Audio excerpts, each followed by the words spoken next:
talking to those guys, and everybody in the locker room had a lot to do with winning that game.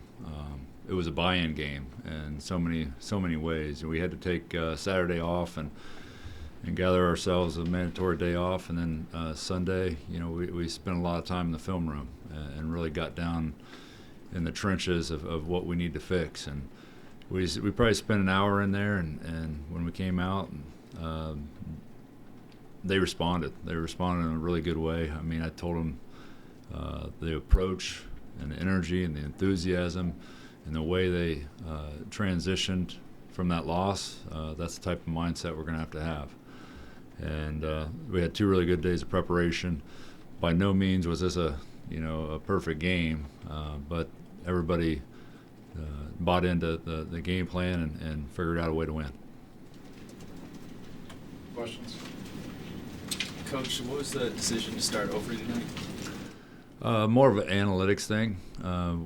We've really spent a lot of times trying to figure out the right lineup combinations, and from a defensive rebounding perspective, he gave us a lot more there than Seth did, and it looked like from our rotations we would be a lot more better suited with him starting and Seth coming off the bench and correcting some of these rotations, and because we have limited numbers to work with, so trying to figure out the right rotations from a substitution standpoint was probably the biggest factor in it. I told Seth after the game, I mean, he played 22 minutes. He's a great shooter. I need him to shoot.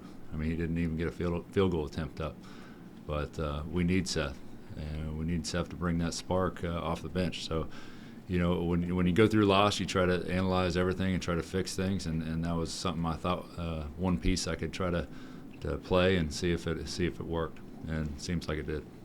Coach, last Friday you guys had 32 three-point attempts. Tonight you had, I think it was 19. Is that more of you're trying to find and lower that number and not shoot as many? What's your? No, not necessarily. They zoned us a lot last week.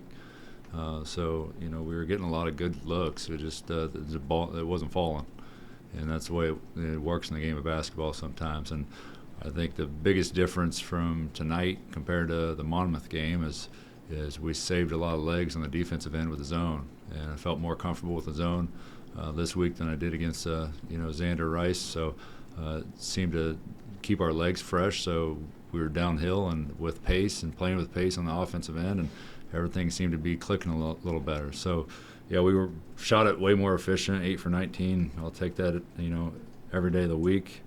You look at the box score, and the idea was to get Jesse as many touches as possible. He only got 6 field goal attempts, but he drew 10 fouls. And, he wasn't stellar from the line, but it's something he needs to rep out. So, we definitely, with the game plan, was to play through Jesse, and we need to do that as much as we can because we get a lot better looks when we go inside out. Coach, along the lines of the zone, from a simplistic standpoint, what's it like teaching a 2-3 zone at West Virginia? Because that's been a dirty word in the past, 2-3. With Jesse, he's a natural back there. He spent 4 years in his zone, so we picked up a few things that we could just nailed down, and we didn't get overcomplicated by any means with it. We just wanted to pick 2 or 3 things, and most every kid's played 2-3 zone. So it's not like it's crazy unnatural, but there's things that he's given us that we can utilize, and we've kept it pretty simple. So the main thing is trying to navigate those ball screens when they set those ball screens, on those top guards. So that's probably the issue we can probably clean up the best. It seemed like the 2-3 really, you probably played it more tonight than you have all season. Yeah, I mean, there was a couple guys we were worried about shooting us out of it, but for the most part, there were several kids out there that weren't even looking at the rim. So we were mindful of who to guard and who to back off of. So they executed really well. They were very attentive with the scouting report, and so those things are huge. And especially with these non-conference games where you only spend a couple days and all these faces are new. So once you get to conference play, guys know each other a lot better. So they locked in, they bought in, and that was a program win. How much carries over from the point drop of past years and trying to teach some of that? I mean, I know the guards are different out front, but are there some principles, especially on the back line, that you can draw on as you're trying to put the 2-3 in? Well, I mean, with Jesse, I mean, we can play him as high as possible, and with him quarterbacking everything back there and communicating, that's his natural. So a lot of these zones and 2-3s, the guards will drop into the middle and cover the middle. And with him, with his length, he can step up almost to the free throw line. Those wings can back off and play passing lanes. But, you know, it always comes down to, it seems like in any defense you run, like how you guard the ball screen. So once teams start attacking you from a ball screen perspective, that's when it gets a little bit hairy in terms of being on the same page. And hopefully we can keep getting better and improving it. And it's probably something we're going to have to use, especially while we're in these times with a short bench. When you thought Kerr was going to be your point guard, you were talking about trying to get shots out of him, that he doesn't like to shoot the ball. Apparently you got through the Kobe on that. Yeah, I mean, I think from day one that he walked in to West Virginia and I watched him play, he's always been really steady. So you knew you could count on him, but you had to get more aggression out of him, and that's been a struggle.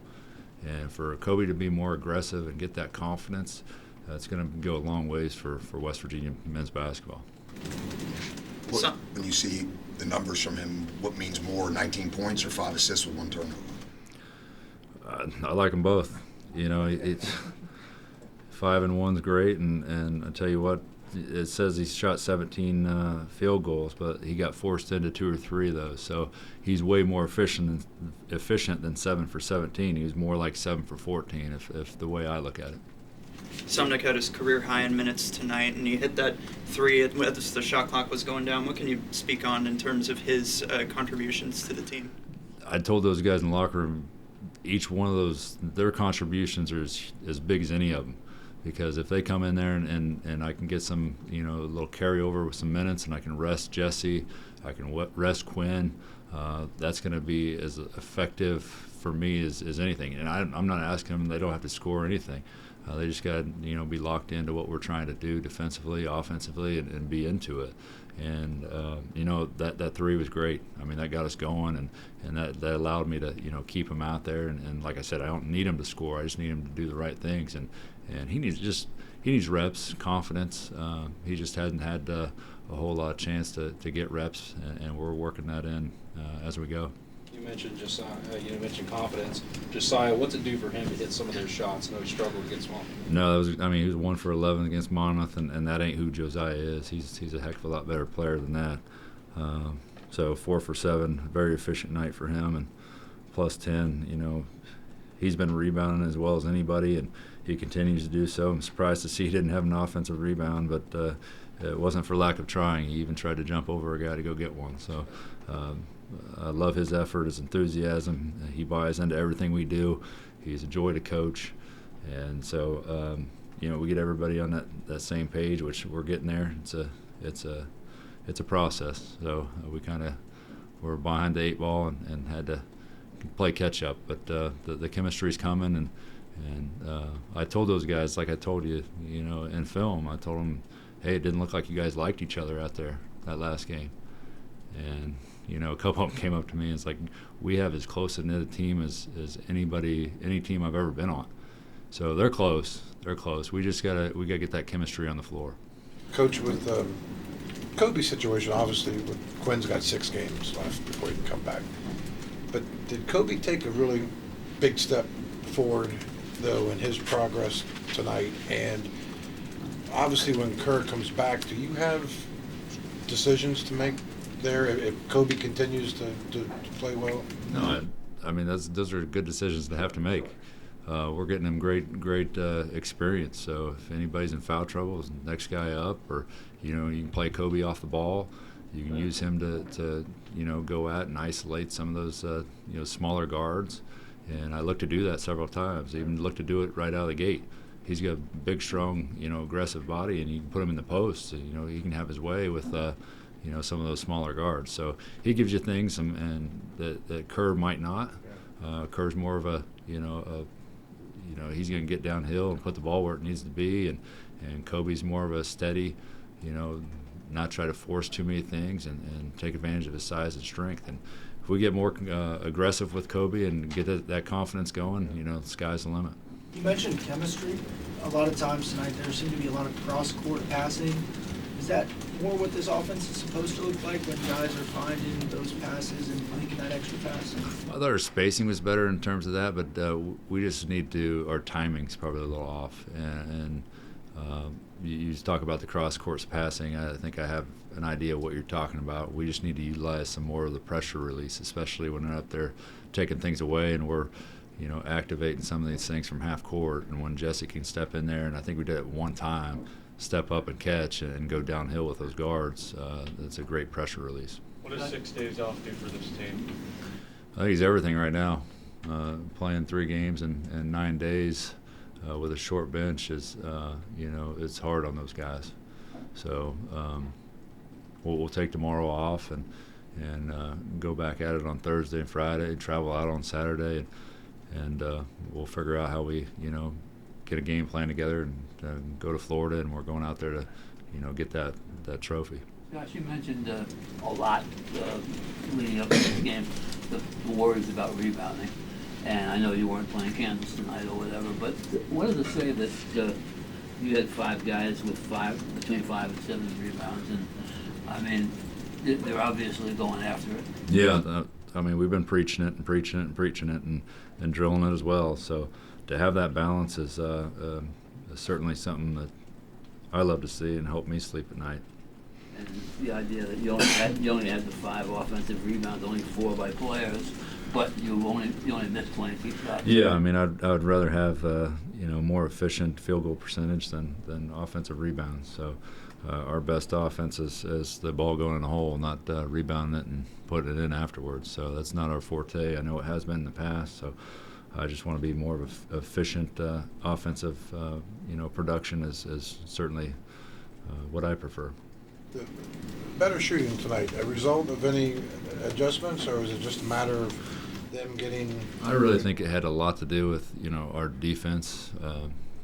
In the Monmouth game, I hit like 2 possessions of zone, and when those guys are gassed out there and chasing and trying to take things away and play our principles, it takes a toll on you on the offensive end. So the fact that we saved some legs on the defensive end really helped this team, especially with the the short bench like we keep talking about. So the 2-3 could be could be a staple. Yeah.